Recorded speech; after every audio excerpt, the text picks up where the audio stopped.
Hola Luis, ¿qué tal? ¿Cómo va? Un gusto. No, gracias por venir, gracias por venir. Es un gusto. 30 años pasaron ya. Sí, 30 años son muchos, ¿no? Siempre que hay un aniversario que termina en cero, Sí. la cosa se potencia, se amplifica. Pero bueno, para los familiares que termina en cero, que termina en cualquier otro número, es lo mismo. Totalmente. Hace 30 años que los 18 de julio son difíciles, pero bueno, es lo que nos tocó y a partir de eso, bueno, es lo que nos cambió la vida, ¿no? ¿Cómo fue ese día? ¿Qué recuerda de ese día? Fue un día lunes. El día anterior se había jugado la final del Campeonato Mundial de Fútbol de Estados Unidos. En casa yo recuerdo que vimos el partido. El de Brasil, que sale campeón. Exactamente. Lo vimos con mi hijo mayor, Marcelo, y Paola. Mi hija menor y mi señora no tienen ni idea ni le dan nada de trascendencia al fútbol, pero Paola sí. Incluso, bueno, para esa época las mujeres no estaban demasiado cercanas al fútbol, pero Paola jugaba bastante bien. ¿En serio? Sí, sí. Pero bueno, era una de sus virtudes.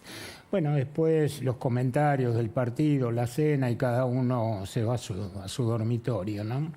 El día siguiente, el día lunes, teníamos que hacer un trabajo en AMIA. Nosotros éramos los auditores de AMIA. La que atendía la auditoría era mi señora en forma permanente en el edificio de AMIA. Yo iba más en función de asesoramiento, no estaba prácticamente en AMIA, pero mi señora sí. Teníamos que hacer un trabajo que tenía que empezar y terminar en el día. Y era un trabajo bastante voluminoso y evaluábamos que mi señora sola no lo podía hacer, terminarlo en el mismo día. Y le pedimos a Paola si nos podía venir a dar una mano. Era su primer día de vacaciones. Paola era estudiante de Derecho, había terminado el primer cuatrimestre de ese año y no tenía nada que hacer, por lo cual le dijimos: ¿podés venir a darle una mano a mamá? Sí, por supuesto.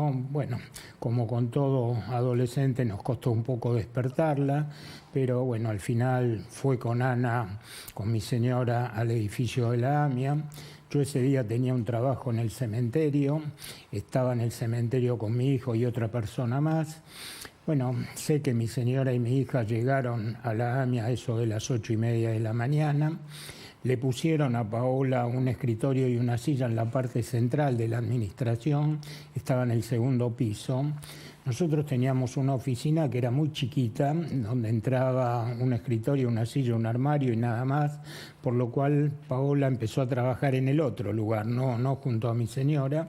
Mi señora le dejó el trabajo, le explicó y bueno, se fue a hacer el trabajo propio.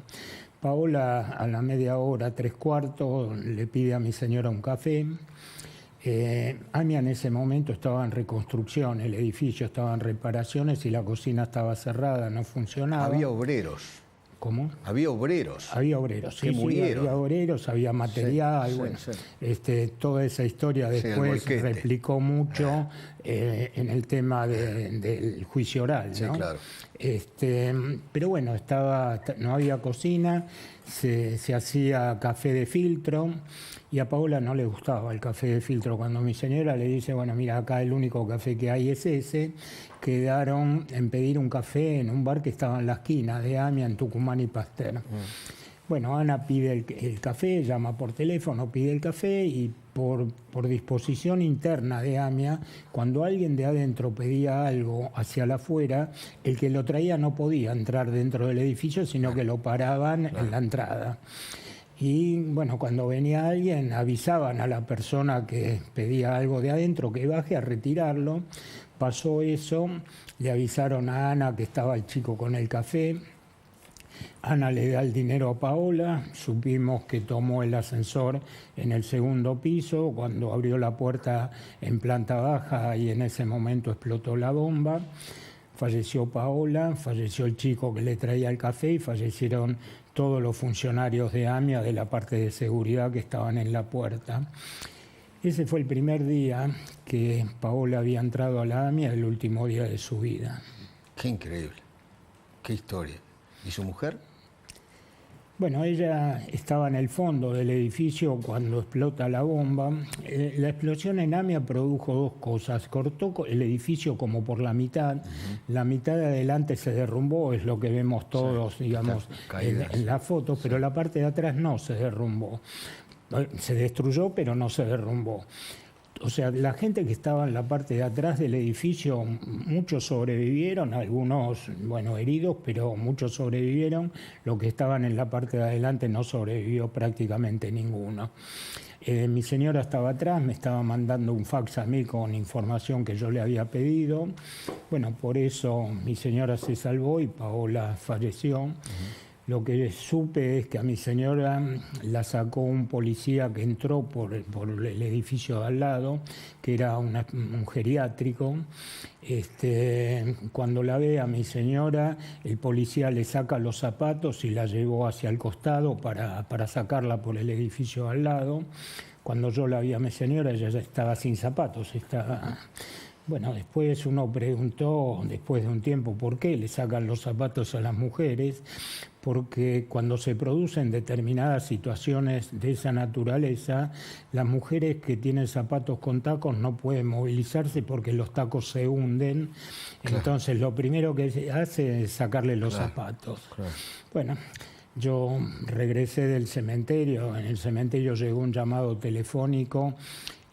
Cuando atendió a una persona en la administración, escuchó un grito del otro lado, una bomba en la AMIA.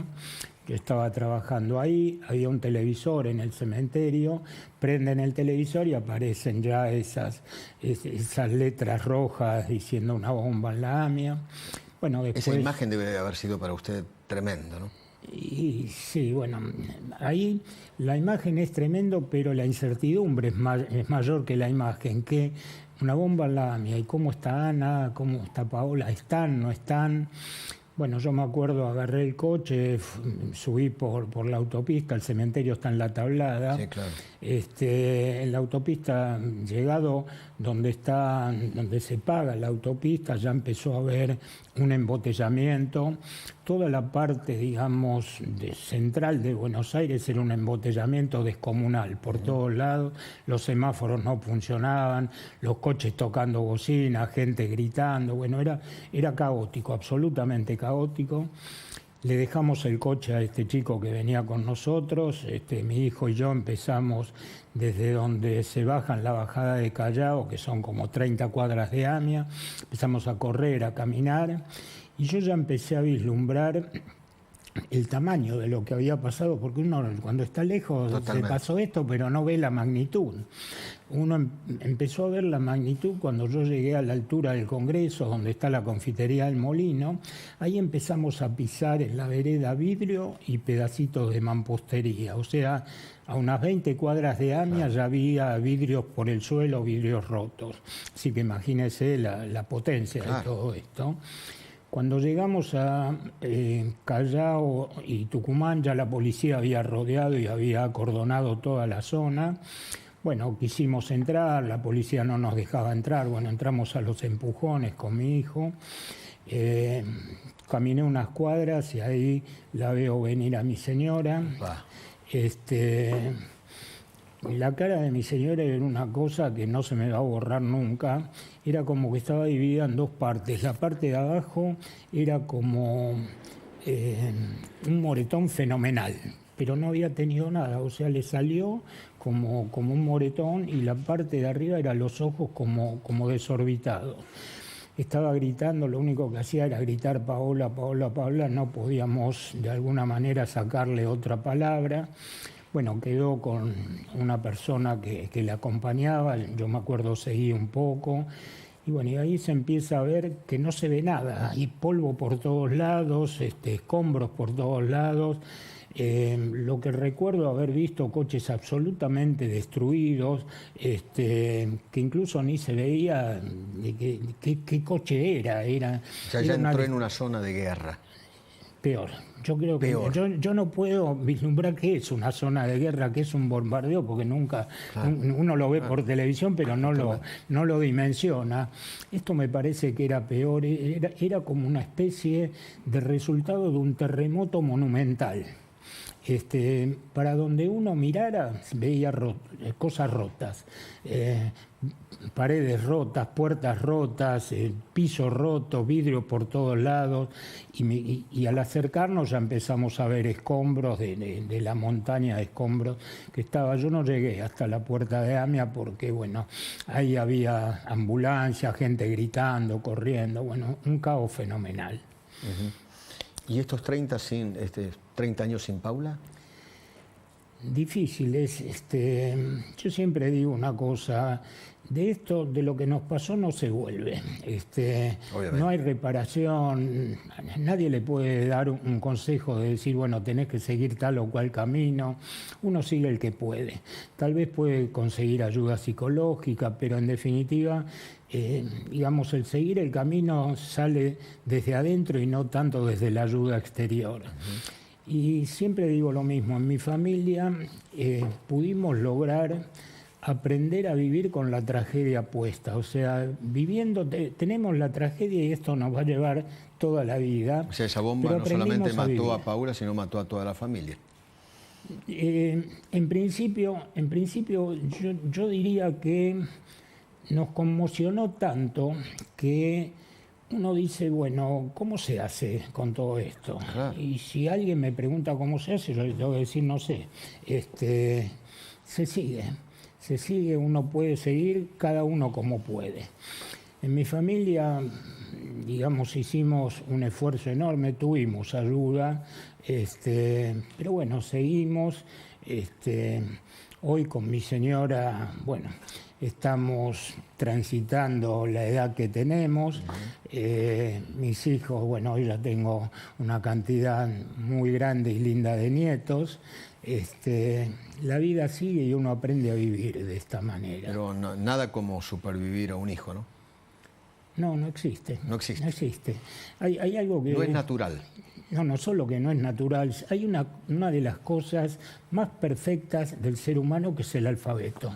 El alfabeto tiene todo, pero no tiene una palabra que identifique a un padre que muere cuando muere un hijo. No existe esa palabra. ¿Y por qué no existe? Porque no es natural que pase. Tal cual. Bueno, ¿y qué le pareció el acto del día de hoy? Las palabras del presidente de ayer. Bien. Las palabras, yo no pude escucharlas en directo, leí después, porque justo estaba viniendo de Córdoba, donde hubo un acto también extremadamente conmovedor. Yo creo que las palabras del presidente fueron, por un lado, muy duras y por otro lado, muy comprometidas. ¿Qué es lo que un presidente concretamente debe hacer? Comprometerse con los habitantes del país que él dirige. Que fue agredido además por el terrorismo. Lo que corresponde que haga un presidente. Totalmente. El presidente hizo lo que corresponde que haga. Tal vez lo podemos ver ahora y no lo pudimos ver para atrás, ¿no? Y hoy realmente me gratificó mucho el discurso del presidente de AMIA, un discurso durísimo, pero un discurso esclarecedor, claro, donde apuntó a donde había que apuntar realmente, y con todas las palabras. Dijo algo que me parece que es realmente trascendente. Al referirse al fallo de la Cámara de Casación, en un momento dado habló de ese fallo, él habló de que, ¿qué dice el fallo? El fallo concretamente frente a Irán define a Irán como un Estado terrorista. Hasta ahora no se había definido a Irán como un Estado terrorista, así con las palabras textuales. El voto de Maíquez. Sí, el fallo firmado por Maíquez, Barroteveña, pero bueno, Maíquez lo dice claramente. Claramente. La primera vez que la justicia argentina... Con todas las palabras. Sí, no define a nivel... justicia, nombre y apellido de personas. Por primera vez se definieron países y organizaciones. País, Irán. Organización, Hezbollah. ¿Y qué significa que la justicia por primera vez después de 30 años diga lo que tiene que decir? Significa que hace 30 años estamos esperando que se diga eso y recién después de 30 años se dijo. Está bien que se haya dicho, pero me parece que pasó demasiado tiempo hasta que alguien lo diga, ¿no?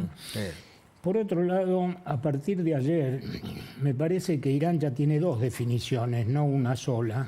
Y la segunda definición es casi tan grave como la primera. La primera es, Irán es un país terrorista, y la segunda, a partir de ayer, Irán es un país mafioso. Hizo una advertencia de neto corte mafioso a la Argentina. Para mí fue una amenaza. Sí. Para mí es más que una advertencia. Sí, una amenaza mafiosa. Totalmente. O sea, Irán hoy en día tiene, digamos, para nosotros dos nombres, país terrorista y país mafioso. Y realmente creo que el mundo lo debe entender de esa manera. Hasta ahora me da la sensación que el mundo se da cuenta de lo que es el terrorismo. Muchos países lo han sufrido, tanto o a veces peor que la Argentina. Pero no notamos que hasta países que sufrieron el terror, no notamos que la fuerza que debe tener un país frente a la agresión del terrorismo. Y esa es una deuda que tiene el mundo hoy en día. Creo que no nos estamos dando cuenta del peligro que corremos. Y en la Argentina estamos corriendo un peligro también de tono gigantesco. Hoy Hezbollah lo tenemos a la vuelta de la esquina, lo tenemos en la triple frontera, lo tenemos en Bolivia, según denuncia del gobierno, lo tenemos en el norte de Chile, lo tenemos en Bolivia, por lo cual miramos para los costados y Hezbollah anda dando vuelta en la puerta de casa y nosotros de alguna manera, yo creo que la Argentina tomará los recaudos que corresponde frente a eso, pero yo no sé si en América se toman los recaudos posibles. Creo que no. Y me parece que no corresponde. ¿Qué hace falta para que nos demos cuenta qué hay que hacer frente al terrorismo? ¿Qué más hace falta? Yo creo que no hace falta ser políticamente correcto y ver cuál es la ventaja o desventaja política. Desde el punto de vista de lo que hay que denunciar al terrorismo, hay que denunciarlo sin mirar que eso nos produce o no nos produce cierto tipo de incomodidad. Luis, le agradezco mucho y sí, mi cariño de siempre. Gracias. Lo admiro, lo quiero. Usted lo sabe, hace muchos años. Muchas gracias. Bueno, muy bien. Willy Laborda, querido, estoy con vos. Sí, vamos a hablar, Eduardo, de lo que fue la jornada financiera en el día